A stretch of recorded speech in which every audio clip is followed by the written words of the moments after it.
আগের দিন আমরা গুপ্ত মহারাজের কথা পড়ছিলাম। স্বামীজি এবং গুপ্ত মহারাজের শরৎচন্দ্র গুপ্তের সেই হাতরাসের স্টেশন মাস্টার, সহকারী স্টেশন মাস্টার শরৎচন্দ্র গুপ্তের সঙ্গে স্বামীজির সাক্ষাৎকারের বিবরণ পড়ছিলাম। আজকে পড়ব আমরা দ্বিতীয় পর্ব। স্বামীজি তো সে আগের দিন দেখেছিলাম যে তিনি রাগ করে স্বামীজি চলে গেলেন, আর ঋষিকেশে তিনি একটা ঝুপড়ির মধ্যে খিচুড়ি রান্না করছিলেন গুপ্ত মহারাজ। তো তিনি কাঁদছিলেন যে স্বামীজি তাকে রেখে চলে গেলেন। কিছুক্ষণ পর স্বামীজি আবার আসলেন, তারা একসাথে খিচুড়ি খেলেন। এই অবধি পড়েছিলাম। তো শরৎচন্দ্র গুপ্ত তিনি এই কঠিন জার্নিটা তার সহ্য হচ্ছিল না। তিনি তো অভ্যস্ত নন, তিনি স্বামীজিকে দেখে তার সঙ্গে চলে আসলেন চাকরি ছেড়ে, কিন্তু তিনি এই দীর্ঘ পথশ্রমে ক্লান্ত হয়ে পড়লেন। মাঝে মাঝেই তার শরীর খারাপ হতে লাগলো। শরৎচন্দ্র স্বামীজিকে অতি নিকট আত্মীয় বলেই মনে করতেন। তিনি বাল্যকালে জৌনপুরের মুসলমান বন্ধুদের কাছ থেকে সুফিদের ধর্মসাহিত্য পাঠ করেছিলেন। স্বামীজিকে দেখে তার মনে হচ্ছিল যে স্বামীজি যেন সুফিদের বর্ণিত প্রেমের জীবন্ত আদর্শ।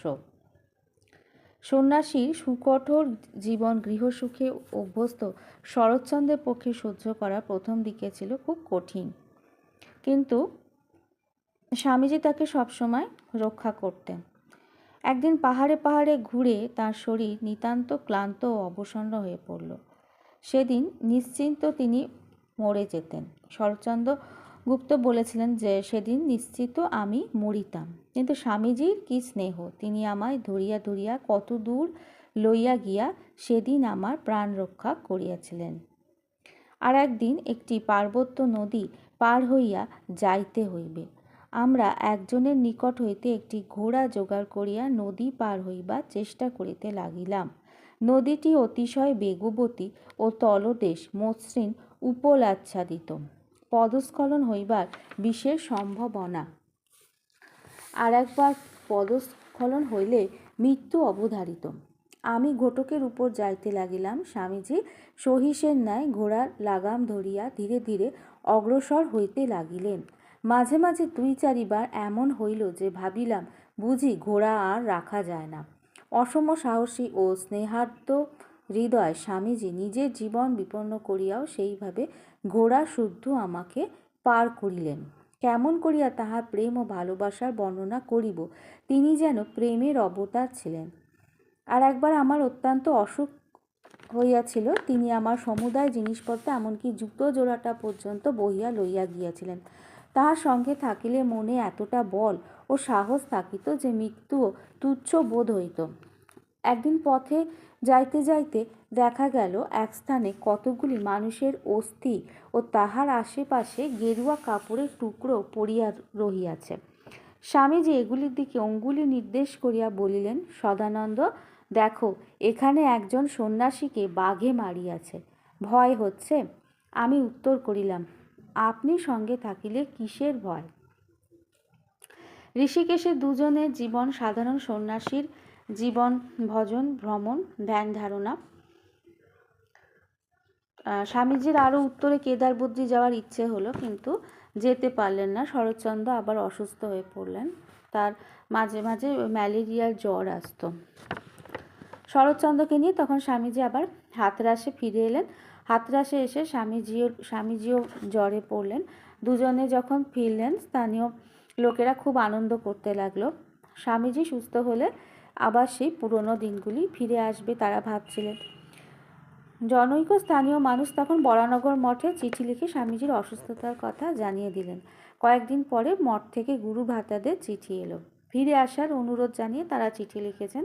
স্বামীজির শরীর একটি কারণ, আর আরও কিছু কাজ ছিল যা স্বামীজিকে ছাড়া হবে না। দুর্বল অসুস্থ শরীরে তিনি কলকাতা যাত্রা করলেন। শরৎচন্দ্র নাম স্বামী সদানন্দ। তখন স্বামীজি তার নাম স্বামী সদানন্দ রেখেছিলেন। শরৎচন্দ্রকে বললেন যে একটু সুস্থ হলে তিনি যেন বরানগর মঠে চলে আসেন। মঠের ভ্রাতারা তখন স্বামীজিকে বিশ্রামের পরামর্শ দিলেন, প্রচুর ধকল গেছে। কয়েক মাস পর শরৎচন্দ্র বরানগর মঠে আসলেন। তো শরৎচন্দ্র গুপ্ত তিনি হিন্দি কথা বেশি বলতেন, তাই জন্য মঠের সকলে তাকে নিয়ে একটু মজা করতেন। অনেকটা লাটু মহারাজ বা স্বামী অদ্ভুতানন্দের মতো কথাগুলো ছিল। তারপর স্বামী শারদানন্দ গুপ্ত মহারাজকে বাংলা শেখালেন, ভালোভাবে যাতে তিনি বাংলায় কথাবার্তা বলতে পারেন। মঠে সবাইকেই শরৎচন্দ্র খুব সেবা করতেন, তাদের সকলের সাথেই তার খুব ভালো সম্পর্ক ছিল। সামান্য দুটো ভালো কথা বললে তিনি তার জন্য প্রাণ দিতেও প্রস্তুত ছিলেন। তাই অনেকে তাকে, তার মঠে তার একটা নাম দেয়া হলো পীড়িত পাগলা, মানে তিনি একটু ভালোবাসা চান শুধু, আর কিছু নয়। স্বামীজি তার নাম দিয়েছিলেন সদানন্দ। মঠের সকলে তাকে গুপ্ত মহারাজ বলতেন। শরৎচন্দ্র গুপ্তই স্বামীজিকে মহারাজ বলতেন। হিন্দুস্তানি যুবকের মতো তার চেহারা ছিল, খুব সুন্দর। বাংলা ভাষার দখল কম, চলিত বাংলা জানেন না বললেই চলে। তার কথা শুনে অনেকে হাসতেন। তিনিও অনেক কথা বুঝতেন না, কথার মানে জিজ্ঞাসা করতেন। সকলে তাকে নকল করবার জন্য ইচ্ছামতো কথার উল্টো মানে করে দেয়, তা গুপ্তও তাতে হাসতে থাকেন। সেই সময় এলাহাবাদ থেকে বরানগর মঠে এক যুবক আসলেন, তার নাম ছিল বসন্ত। তিনিও বলিষ্ঠ হৃষ্টপুষ্ট মানুষ, কিন্তু কানে একটু কম শোনেন। গুপ্ত মহারাজ ছেলেটিকে পেয়ে খুব খুশি, কারণ হিন্দিতে প্রাণ খুলে কথা বলতে পারবেন। দুজনেই কোদালধারী। মঠের সামনে তারা কোদাল দিয়ে কুপিয়ে লাউ গাছ, কুমড়ো গাছ এবং অন্যান্য শাক পাতার চাষ করলেন। বসন্ত কয়েক মাস রইলেন, তারপর হুট করে একদিন যেভাবে এসেছিলেন সেভাবেই চলে গেলেন।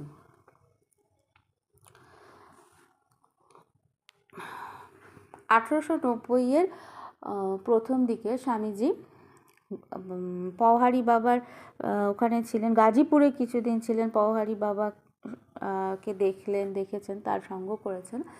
তারপর তিনি আবার কাশীতে আসেন। কাশীতে ফিরে তিনি প্রমোদ দাস মিত্রের বাড়িতে কিছুদিন ছিলেন, সেখানে তিনি কঠোর তপস্যা করেন। এই সময় স্বামী সদানন্দ তার সঙ্গে ছিলেন, বা পরবর্তী কোনো এক সময় স্বামীজির সঙ্গে ছিলেন। স্বামী সদানন্দ বলছেন যে এই সময় স্বামীজি খুব কঠোর তপস্যা করতেন।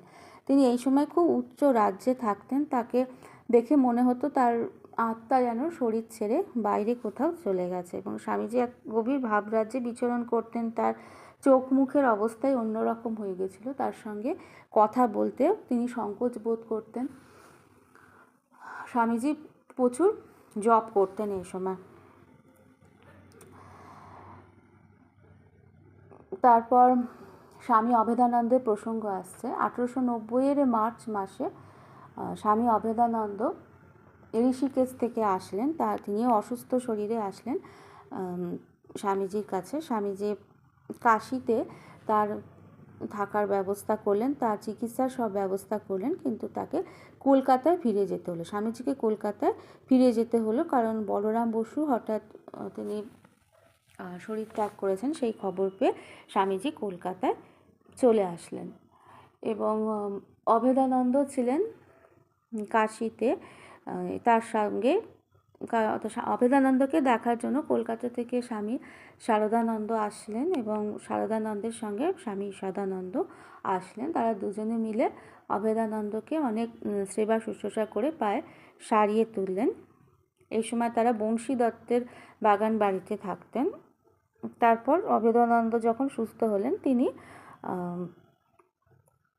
এলাহাবাদের যমুনা নদীর অপর পারে ঝুঁসিতে একটি ঝুপড়িতে থাকতেন, সাধন ভজন করতেন। কিছুদিন পর স্বামী সদানন্দ তার সঙ্গে গিয়ে থাকতে শুরু করেন। শারদানন্দজি কলকাতায়, সম্ভবত তিনি কলকাতায় ফিরে আসেন। এই সময় স্বামী সদানন্দ এবং স্বামী অভেদানন্দ তারা সকাল থেকে শুরু করে এত তারা ধ্যান জপ করতেন, ভগবত প্রসঙ্গ করতেন যে খাবার কথা তাদের মনে থাকতো না। তাদের সদানন্দ গুপ্ত মহারাজ মাঝে মাঝে যেতেন বাইরে গিয়ে, তিনি ভিক্ষা সংগ্রহ করতেন, মাদুকুরি করে তিনি কিছু নিয়ে আসতেন, কিন্তু অভেদানন্দজি বেরোতেন না ঘর থেকে। এবং এক দিন এমনও হয়েছে স্বামী সদানন্দ বেরোননি, কিন্তু তাদের খাবার কোনো অভাব হয়নি। প্রত্যেকবারই দেখা গেছে কেউ না কেউ এসে তাদের খাবার দিয়ে গেছেন। একদিন খুব বৃষ্টি হচ্ছে, সেই সময় বর্ষাকাল, সকাল থেকে ঝড় জল হচ্ছে। তখন তারা দুজনেই ঠিক করেছেন আর বেরোবেন না।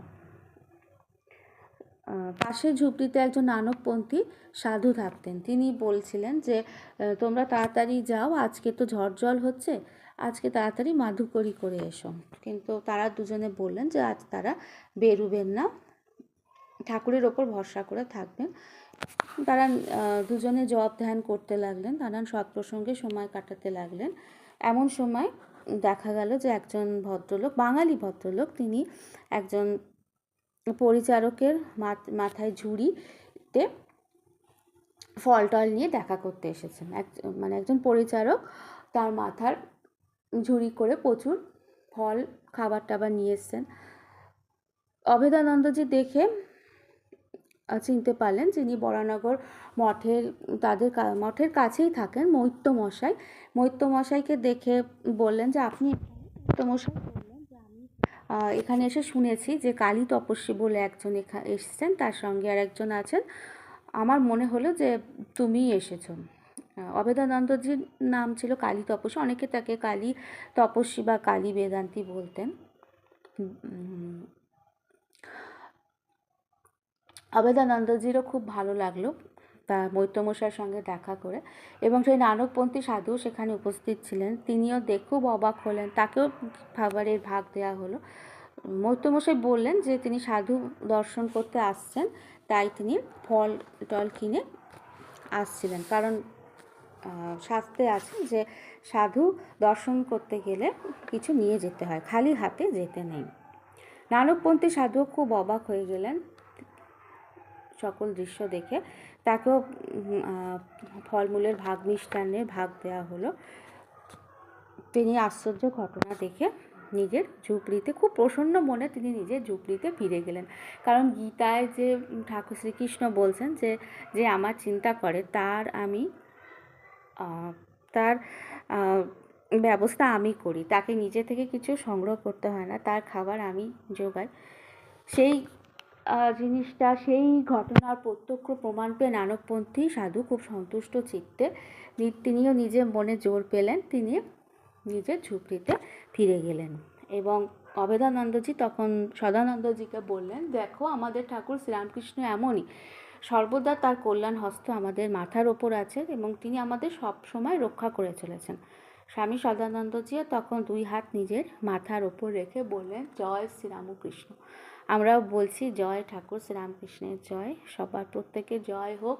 যেসব তপস্বী সাধকদের কথা আমরা পড়ছি জানছি তাদের প্রত্যেকের জয় হোক,